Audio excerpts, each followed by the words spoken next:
Approximately 200 homes were impacted by flooding after quick, heavy rain fell on the Cottonwood Fire burn scar on Sunday, city officials said. Part of the Grove neighborhood remained evacuated south of the Beaver River Channel on Monday, after evacuations were ordered on Sunday. Others on the north side have been allowed to return to their homes. Some affected properties suffered significant damage, while others were spared from serious problems, said Beaver Mayor Matt Robinson. The American Red Cross has set up an emergency shelter at the Beaver High School gymnasium. We feel very blessed to be able to avoid serious injury or death, Robinson told KSL on Monday.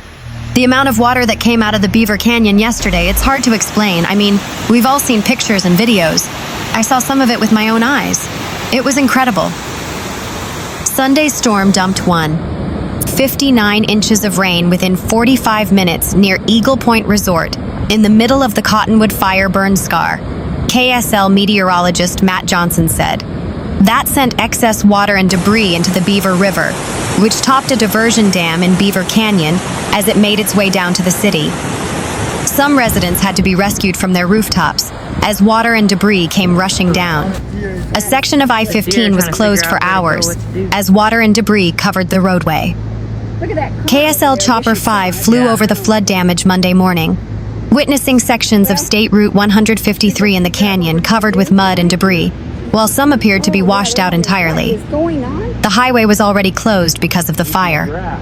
Beaver residents were also told to drink bottled or boiled water until further notice due to damage to the culinary water system, a portion of which was washed out by the flood, Robinson said. The state helped Beaver officials prepare for flooding, including placing sandbags in some areas and having heavy equipment in place to clear debris for any debris flows. But the flooding that took place exceeded what everyone had expected, said Governor Spencer Cox. This was bigger than anybody anticipated, he said on Monday. Our hearts are broken for those who have lost their property or had their homes flooded. Utah officials deployed multiple resources right away. State emergency and transportation officials have met with local leaders over the damage and infrastructure loss, including damage to the water systems in the area, Cox said. He added that the state is also working with federal officials to assess the damage, including anticipated damage costs. In the meantime, city officials hope to lift the emergency water order by midday Wednesday, depending on the results of testing to ensure the water is safe to drink, Robinson said. Residents can still use city water to wash hands or shower and bathe. Nearby communities and organizations are working to provide food, water, and supplies to Beaver as residents deal with the flood's aftermath.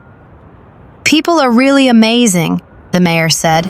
It's sad to go through a disaster like this, but one of the silver linings definitely is to see really how amazing people are. Beaver's planned Pioneer Day celebration later this week is still scheduled to take place, as of now, Robinson said. However, Beaver and many communities across Utah aren't out of the woods just yet. Weather models indicate that showers and thunderstorms are expected to linger across Utah this week, with increased flash flood potential across many parts of the state on Tuesday and Wednesday, Johnson said. The National Weather Service issued more flood watches that cover most of southern and central Utah on Tuesday, which could be extended to later in the week. It notes that areas close to recent burn scars, like the Cottonwood Fire, are at higher risk, as are any slot canyons, flood-prone terrains, and poor drainage areas. The atmosphere is going to be primed for pockets of heavy rainfall, Johnson said. Not everyone will see the heavy rain, but the storms that do form are definitely going to be capable of some very heavy rainfall, even in valley locations.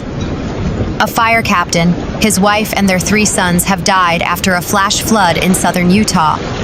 The family were hiking through the canyons near Bicknell on Friday, July 17th, when heavy rain began to fall, according to the Associated Press. They were identified as Fire Captain Spencer Long and his family by Provo Fire Rescue. Per the outlet, a daughter did not go on the trip. The family are believed to have arrived at the Sunglow Campground area at around 11:30 a.m., according to a release from the Wayne County, Utah Sheriff's Office. The Sheriff's Office stated that they responded to the scene at around 5 p.m., following a report of a body being found. Deputies arrived and discovered the body of a young male in a wash near the Sunglow Campground, the July 18th release read. Wayne County Search and Rescue was activated to search for any additional individuals for what is believed to be a missing family group in the area. Authorities added, during the search, 2 additional deceased males were found in the same wash. At this time, it is believed the family fell victim to flooding caused by heavy rains. In an update, the Wayne County, Utah Sheriff's Office stated that as of 12:13 p.m. on Saturday, July 18th, 2 other missing people had been found deceased in Bicknell. Identities of the deceased will not be released until families have been notified and positive identification has been made, the statement said at the time. On Sunday, July 19th, Provo Fire and Rescue paid tribute to their late Captain Long. "We are absolutely heartbroken by the death of Captain Spencer Long and his family," they wrote on Instagram alongside a photo of Long. "Our thoughts are with his family, friends, and colleagues during this difficult time. Out of respect for the family and the ongoing official process, we will not be commenting further at this time." According to the AP, Katrina was the co-founder of Summit Medical Spa, whom called the incident tragic. "It is with profound sadness and unimaginable heartbreak that we share the passing of our beloved co-founder, Katrina Long, along with her husband and their 3 sons, in a tragic accident," the spa wrote on Facebook alongside a photo of the family. "There are simply no words to express the depth of this loss. Katrina was so much more than a co-founder. She was the heart of Summit Medical Spa," the spa added. "She led with kindness, grace, and unwavering compassion, making every employee, client, and friend feel valued, supported, and truly appreciated. She had a remarkable gift for bringing people together and creating a place where everyone felt like family." People has reached out to the Wayne County, Utah Sheriff's Office, Provo Fire and Rescue, and the Utah Medical Examiner's Office for further comment. Meanwhile, a veteran Utah public safety officer is recounting an aerial rescue mission during Sunday's flooding in Beaver. Sergeant Kyle Curtis is the Utah Department of Public Safety Aero Bureau base manager in St. George. The Bureau has been fully operational there for 4 years after expanding DPS aerial response capabilities across Utah. Curtis has worked with the Aero Bureau in various roles for 15 years. "That's probably my first time hoisting out of that specific kind of scenario, but it wasn't really that much more challenging than anything," Curtis said. "This specific flood, the water had risen really high and caused a lot of damage to a lot of property really quick, and then it looked like it had kind of subsided. The worst of it was over by the time we got there, so we were just hoisting down into mud and debris." Curtis, who has participated in countless hoist rescue missions over the years, said the Beaver operation was both unique and shocking because of the amount of debris, floodwater, and damage to homes. "I've never seen that before," Curtis said. "It was a first for me, and I think a first for the whole team that day." Despite the destruction, Curtis said the outcome was the best-case scenario from a rescue standpoint and could have been much worse if residents had not heeded flood warnings. "The original reports of people needing help was, there was somebody on the roof," Curtis said. "As we got overhead, there was no longer anybody on the roof, but we did quickly locate a male individual. It looked like he was on his phone and walking around in the debris and the mud."